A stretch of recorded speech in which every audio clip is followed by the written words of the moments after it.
je vais expliquer comment le Seigneur m'a donné le baptême du Saint-Esprit. Ça faisait pas longtemps que je venais de revenir dans les réunions. Et on était à la réunion de jeunes. Laurie nous a demandé si Dieu venait vers nous. Qu'est-ce qu'on demanderait et qu'on aurait été sûr d'avoir. Alors, il y a eu diverses réponses, il y a eu plein de réponses. Et moi, j'ai dit le baptême du Saint-Esprit. Et comme ça, Dieu m'a mis dans la tête le baptême du Saint-Esprit. Et puis, après une ou deux réunions, le pasteur Benjamin nous avait dit que qu'il allait y avoir le baptême du Saint-Esprit mardi prochain, que le pasteur allait venir pour les baptêmes du Saint-Esprit. Et du coup, j'avais été. Et pour moi, j'allais pas l'avoir. Pour moi, c'était trop grand. C'était un beau cadeau de Dieu, mais c'était trop grand pour moi. Et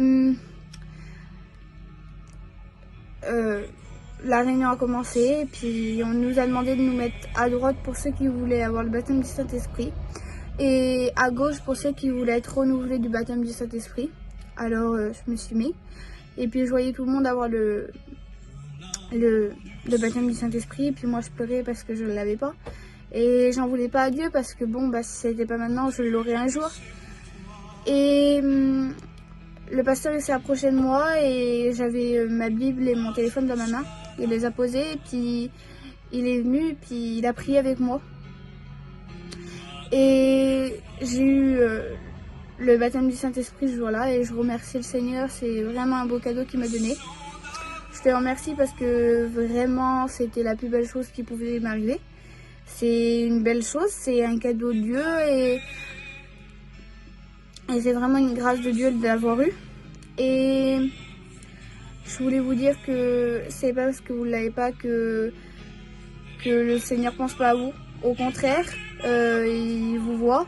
Et il faut juste attendre le bon moment et Dieu donne les choses à son temps. Alors voilà, que Dieu vous bénisse. Bonjour United. Encore une fois cette semaine ensemble, on va pouvoir partager autour de la parole de Dieu. Alors vous vous rappelez les semaines précédentes, chaque semaine on a une petite vidéo. Les semaines précédentes on parlait des réseaux sociaux, briller sur les réseaux sociaux. Après on a vu devenir un disciple. Donc le premier point c'était naître de nouveau. Le deuxième point c'était laisser la place à Jésus. Voilà, qui vienne et qui dirige tout dans notre vie, qui soit le premier. Ensuite le troisième point c'était être baptisé du Saint-Esprit. On a vu que lors de la Pentecôte, les disciples ont été baptisés du Saint-Esprit et ils se sont mis à parler des langues nouvelles. Et puis ça leur a donné une puissance. Et aujourd'hui, le point que je voudrais aborder avec vous, c'est être des adorateurs, en esprit et en vérité. Alors on va prendre notre premier texte United dans Jean au chapitre 4 et au verset 23 et 24.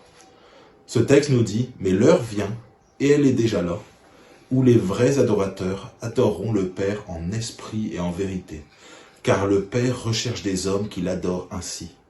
Dieu est esprit, et il faut que ceux qui l'adorent en esprit et en vérité. » Qu'est-ce que ça veut dire ça? C'est quoi des adorateurs en esprit et en vérité? En fait, il faut se dire que on a vu les premiers points, on est de nouveau, l'esprit entre en nous. Et à partir de là seulement, vous allez pouvoir adorer en esprit et en vérité. Sans être rempli du Saint-Esprit, sans être né de nouveau, il vous est impossible d'adorer en esprit et en vérité.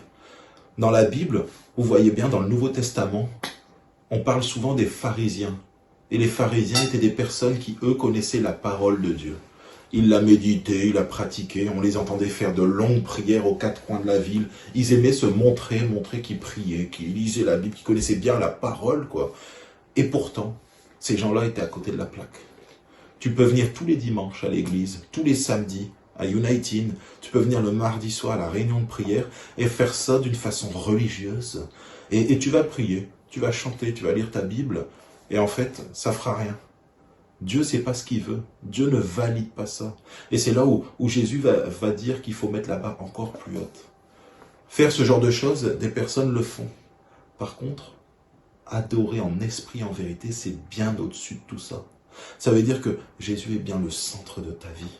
Ça veut dire que l'état de ton cœur, c'est un cœur qui est soumis, obéissant à Dieu, à tel point que quand tu vas te placer dans la prière, ce ne sera pas une simple prière que tu vas dire, une récitation ou quelque chose de banal, comme certains ont l'habitude de dire « Notre Père qui êtes aux cieux » et ils répètent la même prière tout le temps.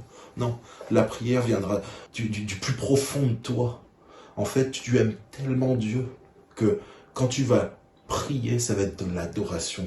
Tu vas le remercier et lui dire « Mon Dieu, tu es tout pour moi ». Et cet amour-là, ça sera au-dessus d'un amour classique. Vous savez, moi j'aime ma femme et j'aime mes enfants. Je serai prêt à donner ma vie pour eux, sans aucune hésitation. Mais j'aime Dieu bien au-delà de ma propre famille. Et c'est pour ça qu'on dit que de l'adoration, c'est quelque chose qui est bien supérieur à un amour standard. C'est quelque chose qui est bien supérieur à la façon dont on peut aimer sa propre famille, son propre sang. Quand je me place devant Dieu, je veux me souvenir de qui est Dieu, de ce qu'il a fait pour moi, de la façon dont il a pu me sortir de la boue de mon péché.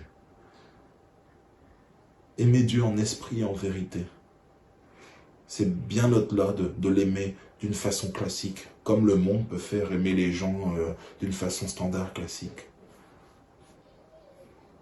Les adorateurs, ce sont ceux qui adorent Dieu en esprit et en vérité.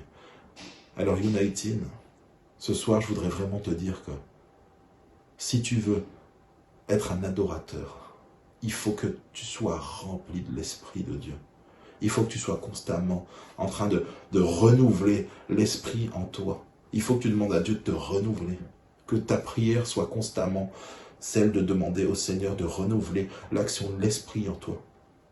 Et à partir de ce moment-là, quand tu viendras te placer devant le Seigneur, ce ne sera pas des simples prières. Ce sera des prières d'adorateurs qui adorent Dieu en esprit et en vérité. Et c'est ça que Jésus demande dans ce verset-là. Jésus demande des adorateurs en esprit et en vérité, des gens qui soient remplis de l'esprit. Et quand ils s'approchent de Dieu, c'est avec une adoration, une admiration pour notre Dieu, pour tout ce qu'il a fait pour nous. Voilà United, j'espère que tu auras bien compris ce petit message.